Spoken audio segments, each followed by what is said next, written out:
G'day guys, welcome back to True Eagle. The boys are back at training, which is exciting. You know, I just started to switch off a little bit mentally from football, and then I saw the training was back and I was like, ooh, I'm now excited again. So yeah, a lot of the first to fourth year players returned to training today, and we'll talk a little bit about that today. I want to talk a few things, injury updates, some things that McQualter said in his interview, and a little bit of stuff around the league. Jack Harrell joined St Kilda, we'll touch on that. We had a few players leave the WAFL team, and we'll just encapsulate that all in this video. But today, it's good to see the boys back on the track. Now, every single season, every time the boys come back from training, everyone's looking at the photos going, ooh, he looks bigger. I don't know how much size they could have realistically put on, between now and the end of the season. I wonder if the next phase, between now and then when they come back in January after the Christmas break, I think that might be where we see a little bit more physical development. I did think that Harry Barnett looked particularly shredded, actually. Like, not necessarily bigger, but just low body fat. Oh, well, it's good for him. I suppose he's on a good diet.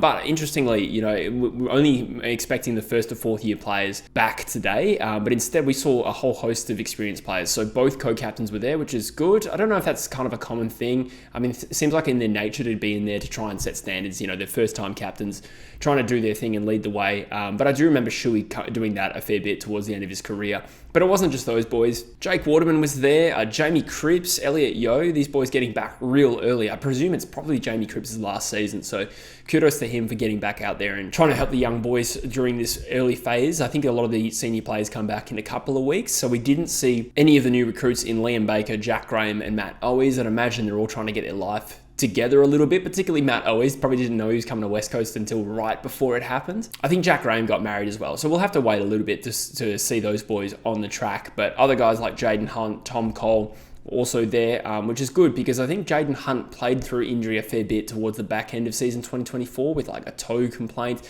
He's had that for a little while now, so I don't know if he had surgery, but he's back in full training, which is great. And as far as I'm aware, there's no other major injury concerns with our first to fourth year playing group, which is really nice. There's a few that I'm intrigued to see what happens when they come back. Dom Sheed had his foot. Callum Jamison had pretty much everything wrong with him at some point during 2024. So I think Jamison's just outside the fourth year window. This will be his fifth year on the list, so he didn't need to come back. So we don't know an answer than that. We do know that Tyler Brockman and Noah Long were there. They were both on a modified training program. So both had injuries at the end of the season. Noah Long had his PCL, which ended his season in about round 9, I think, against Essendon, I want to say. Tyler Brockman had a syndesmosis from memory as well towards the back end of the year. So they're both there. They're just not quite on the full program. Pleasingly, Elijah Hewitt was there, and not only was he there, he trained fully, and that is a big relief. Now, obviously, we got to temper our expectations a little bit because the amount of times Elijah Hewitt came back and then went back to being TBC on the injury list was a concern last year. But the fingers are crossed. I think he was one of the players that went to Qatar as well, not with Rhett Bazzo and Oscar Allen. But I read somewhere, I think it might have been on Big Footy, someone sat next to him on the flight or something like that. He was going to Qatar. So that's pleasing. We've had some really good results from that. So speaking on that, last year we had Elliot Yeo, we had Jeremy McGovern and Harry Edwards all go. All of them had better injury years. I think Harry might have got injured at some point during 2024, but played a lot more footy than previous years. And we all know what happened with Gov and Yeo. They were the top two in the best and fairest. So really good results. We also had Oscar Allen go over there. I'm not too sure what his complaint was. I remember he had that knee injury for the first half of 2024. So possibly he's trying to get on top of that. Rhett Bazzo as well had that groin,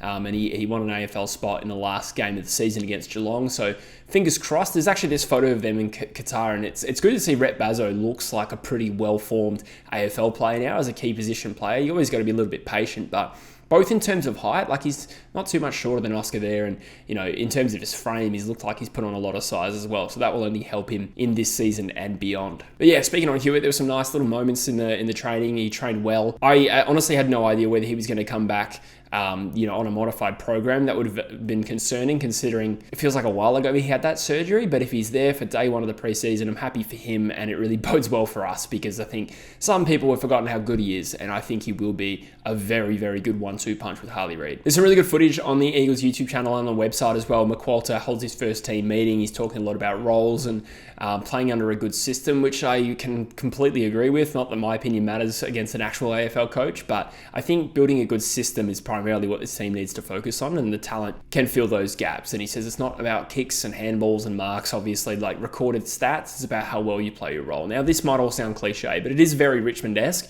Like, I can think of a number of games where Richmond in their heyday would, beat an opposition convincingly. There was a famous game against Fremantle where they pumped them, but none of the top 5 to 10 ball winners were for Richmond, which just implied that players weren't getting stats as such, but they were playing their role and playing it really well. So I imagine that's going to be a similar sort of focus for us out West Coast under McQualter. He talked a little bit about a fast-paced offensive game style, so quick turnovers I think was more or less the phrase he used, forcing the turnovers quickly. I mean, this week we kind of expected it. Not only is it Richmond-esque, but it's kind of also something that we try to do under Simo as well, and it's going to take time to gel with that. So it does really speak to our needs for some quality smalls. Again, I made the point in my Ollie Hannaford video that I wouldn't mind us picking him up, not because we really need a small forward, but I just feel like he would suit that sort of dynamic really well. But again, this is not the time for draft talk. McQualter spoke a little bit on player positions as well, specifically Liam Baker and Ruben Ginbey both sound like they're going to play backline. Liam Baker himself in an interview said that's where he feels comfortable playing. So I'm not too sure if that's locked in from a McQualter point of view, but I think that is where he's going to play. Ginbey as well, finished the year really strongly. It's good to see McQualter made comments like that. Like he said that at the end of the year, Ginbey had a really strong end of the year in the backline, and that just implies that he's done a fair bit of watching tape. I think some said that he did that in preparation for his interview, which is something that Simo did not do 10 years ago, at least not to the same extent. So he's already got a working understanding of players' strengths and weaknesses, and I think Ginbey to the backline makes perfect sense. Talked a little bit about Reid in the midfield. I think we all knew that Reid was going to play in the midfield next year, but said his second position is open-ended, and I'm fine with that too. I always saw the upside of playing him in the backline. He did start there in the preseason last year, got a little bit lost, so he does need a second position so we can protect him and rest him a little bit. But I could definitely see the value of him playing in the backline, so that is still a possibility under McQualter. So yeah, it'll be interesting to see the boys back at training again. It feels like the season just ended. There will be a preseason block now, and then a Christmas break, and then they'll be back in earnest. And sometimes they hold off the skills. Like usually this portion of the training is based a lot on running, but skills and tackling was something that the Eagles did today, which is good because those are two areas of weakness. Talk a little bit about the listed free agents. So the big one is that Jack Carroll, who was probably the one we were the best chance of getting, has signed with St Kilda. So I don't know if this is a product of us not trying that hard or if we did our best and couldn't keep him.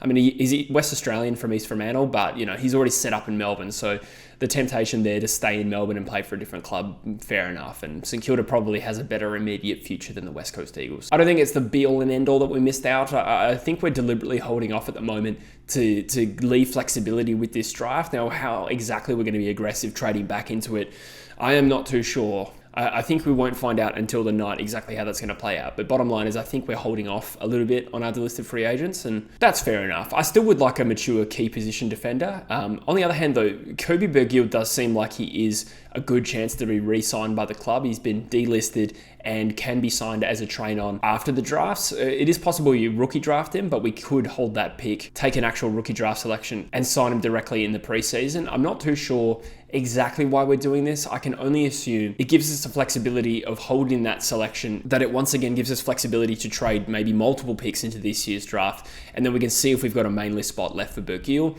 or if we don't, we can rookie draft him. So we don't need to get too technical on that, but we can assume that Bergill is a good chance to train on. We may find something better in the various drafts, or we might decide to go with him, but hopefully he takes his opportunity, his second chance, and gets back on the list and performs well. And finally, to end on some bad news, the Eagles lost 3 WAFL players. We don't have a great retention with our WAFL team. It seems like the mature players that are not AFL listed that we get cycle back out pretty quick. I'm disappointed to see that Jackson Nelson, Trey Rusco, and Jason Gilby are all leaving the club. I'm not sure why Jason Gilby's leaving. We signed him when we brought over Harley Reid, and they lived together, so he may still stay at the club doing media and play for another team. I suppose that's possible. Kind of hoping he doesn't get back to Victoria. If he is a part of the reason Harley's comfortable here in Perth, obviously that's a factor, but I won't lose too much sleep over it. But I am a little bit concerned about the competitiveness of our WAFL team. I think our WAFL team is going to be weaker in 2025 than it was in 2024, especially when you take out Trey Rusco and Jackson Nelson. Trey Rusco was just about the best performed WAFL player we had